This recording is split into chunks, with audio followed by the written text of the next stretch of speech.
Bismillahirrahmanirrahim. Assalamu alaikum students. Hope all of you are fine. I am your science teacher from grade 5. Okay, today we will continue unit number 7, that is force and machines. And in that video lecture we will discuss page 65 and 66, and our main topic is friction. So let's start from friction. Now what is friction? Okay, so we have first definition. Friction is a force that opposes motion between two surfaces. Okay, friction is a force that opposes motion between two surfaces. We also define friction like this. Friction is the rubbing of two surfaces. It is the force of two surfaces coming in contact with each other. Okay, friction is the rubbing of two surfaces. It is the force of two surfaces coming in contact with each other. Okay, that is called as friction. Now, whenever an object moves or rubs against another object, it feels frictional force. These forces act in opposite direction to the movement. Friction makes it harder for things to move. Okay, an object moves or rub against another object, it feels frictional force. It means when two objects rub together, they produce force, and that force is the frictional force. Okay, and these forces act in opposite direction. Look at this picture, pushing forces on that direction and friction in opposite direction. Okay, so friction makes it harder for things to move. If you rub your hands like this, okay, if you rub your hands, then do you feel heat? Yes, we feel heat if we rub our hands. So that is the result of friction. Okay, so we can easily make friction when we rub our hands together. Okay, when we rub our hands together, heat is produced because of friction. Now let's see a few examples. Okay, first example, a ball rolling on the ground gradually slows down. Okay, why it slows down? Because due to force of gravity that produced between the ball and the ground. A ball rolling on the ground gradually slows down and come to rest due to force of friction between the ball and the ground.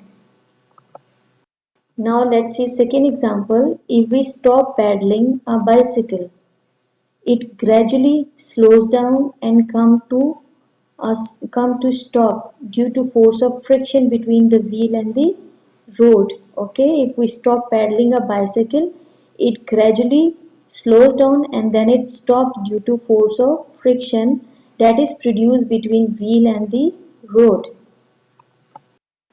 Now let's see factor affecting friction. Friction depends upon two factors. First, nature of the surface in contact, means the smoothness of the surface. And secondly, how hard the surface press together. These are the two factors. Okay, friction depends upon these two factors. Nature of the surfaces in contact and how hard the surfaces press together. Now friction is less on smooth surfaces and friction is more on rough surfaces. Okay, if surface is smooth, then friction is less, and if surface is rough, then friction is more. Okay, look at this smooth surface. So with small push, movement is more and friction is less. But on rough surface, friction is high, and with big push, the movement is very slow. Okay, so friction is less on smooth surface and friction is more on rough surface. Friction is more if the surfaces are pressed harder. That is the second function factor. Okay, friction is more if the surfaces are harder, and friction is less if surfaces are not pressed harder. Okay, that is the second factor. Now causes of friction. So friction is caused due to tiny bumps on the surfaces that are in contact with each other, and partly due to atom in the two materials which tend to stick to each other. Okay, so basically when two surfaces are rubbed together, friction is produced, and why friction is produced? Due to tiny bumps they are present on the surfaces of the object, are due to the atoms which are present in the materials. Okay, when they tend to stick together they produce friction. Now, smooth surfaces have minute irregularities between the two surfaces, and rough surfaces have larger irregularities between the two surfaces. So, force of friction is more if surfaces are rough. Okay. In case of rough surface, force of friction is more, and if surfaces are smooth, then friction is less.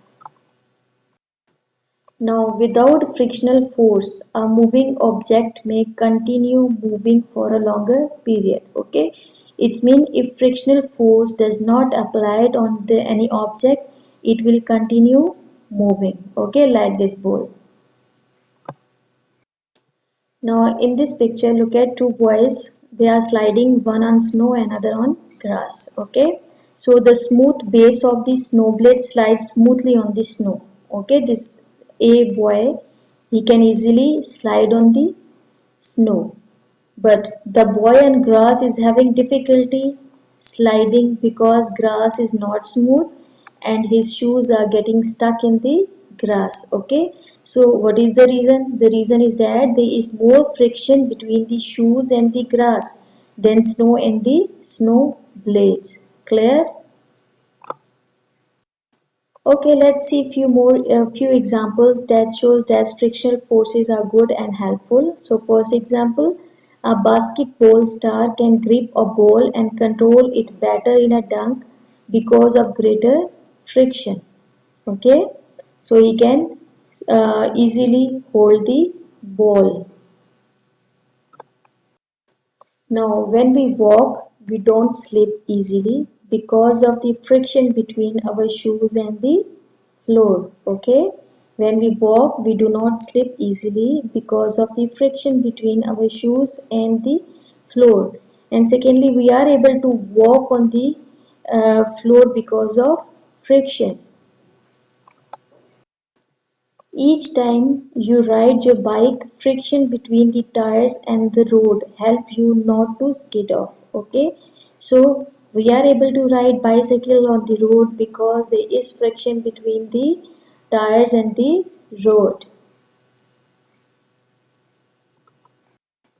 Okay, it is possible to write with pen or pencil on paper due to friction between the pen or pencil and a paper. So it's mean when we are writing anything on paper, so there is friction between our pen or pencil and on the paper. Okay, so because of that we are able to write.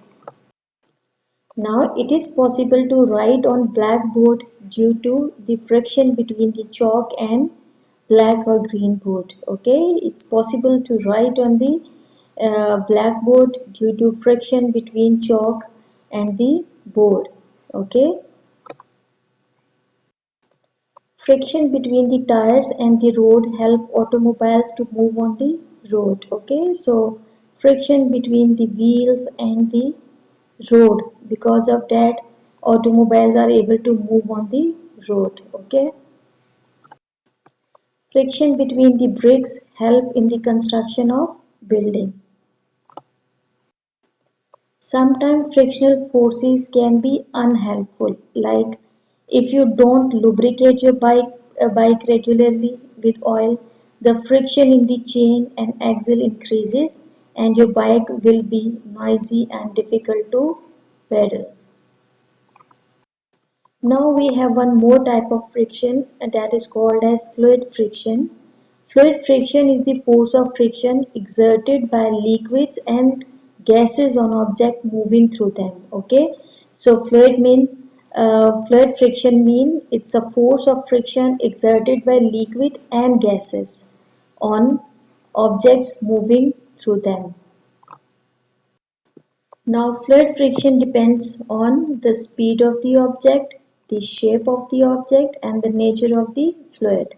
Like aeroplanes and spacecraft, they have streamlined body to reduce fluid friction. Okay, they have special streamlined bodies to reduce the friction, and that type of friction is fluid friction. Similarly, fishes living in water have streamlined body to reduce fluid friction. Even birds flying in air have streamlined body to reduce fluid friction. Now next we have air resistance. Moving objects like aircrafts, cars and arrows experience air resistance when they are in motion. Frictional force of the air against the moving object causes this resistance. Okay. So there is more resistance with faster movement. It's mean if anything is moving fast, so they have more resistance. If anything is moving slower, then resistance is less. Now cars, aeroplanes and many fast moving objects are usually streamlined to overcome this resistance. So have you seen bike riders in a race? They wear smooth clothing and helmets designed to overcome resistance.